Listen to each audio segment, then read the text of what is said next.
জুলাই জাতীয় সনদের আইনি ভিত্তি দিতে নভেম্বরের মধ্যে গণভোট আয়োজন, ঘোষিত আরপিও বহাল রাখা এবং নির্বাচনে লেভেল প্লেইং ফিল্ড তৈরির দাবি জানিয়েছে জামায়াত সহ সমমনা ৮টি দল।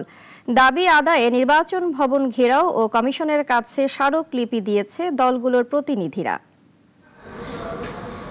দুপুরে রাজধানীর নির্বাচন ভবনে প্রধান নির্বাচন কমিশনারের সঙ্গে বৈঠক করেছে জামায়াতে ইসলামী, ইসলামী আন্দোলন সহ ৮ দলের নেতারা। বৈঠকে তারা সিইসির হাতে ৮ দফা দাবি সম্বলিত একটি স্মারকলিপি তুলে দেন।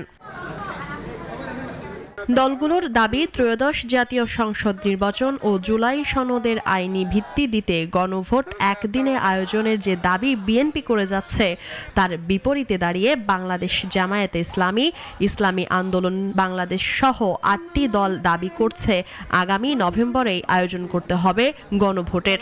আমরা আজকে ৮টি দলের পক্ষ থেকে প্রধান নির্বাচন কমিশনের কাছে দাবি জানিয়েছি, জুলাই জাতীয় সনদের টেকসই আইনি ভিত্তির জন্য নভেম্বর মাসের মধ্যেই গণভোটের আয়োজন করতে হবে। সিইসির সঙ্গে বৈঠক শেষে জামায়াতে ইসলামীর সহকারী সেক্রেটারি জেনারেল সাংবাদিকদের বলেন, সংশোধিত আরপিও নিয়ে কোনো দল সংশোধনী আনতে বললেও তাদের দাবি বহাল রাখার।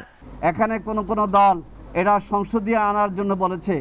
আমরা বলেছি সরকার এবং আমাদের অন্তর্বর্তী সরকারের উপদেষ্টা পরিষদ যে আরপিওর অনুমোদন দিয়েছে এটাকে হুবহু বহাল রাখতে হবে।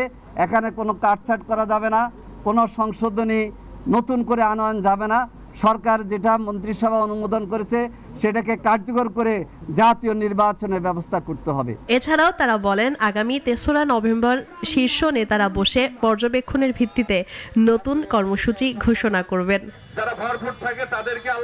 দাবির পক্ষে যুক্তি তুলে ধরে তারা বলেন, গণভোট আগে না করলে জাতীয় নির্বাচন প্রশ্নবিদ্ধ হয়ে যাবে।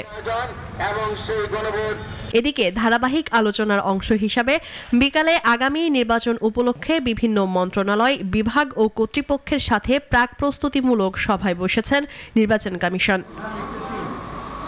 মুনিয়া চৌধুরী, নাগরিক, ঢাকা।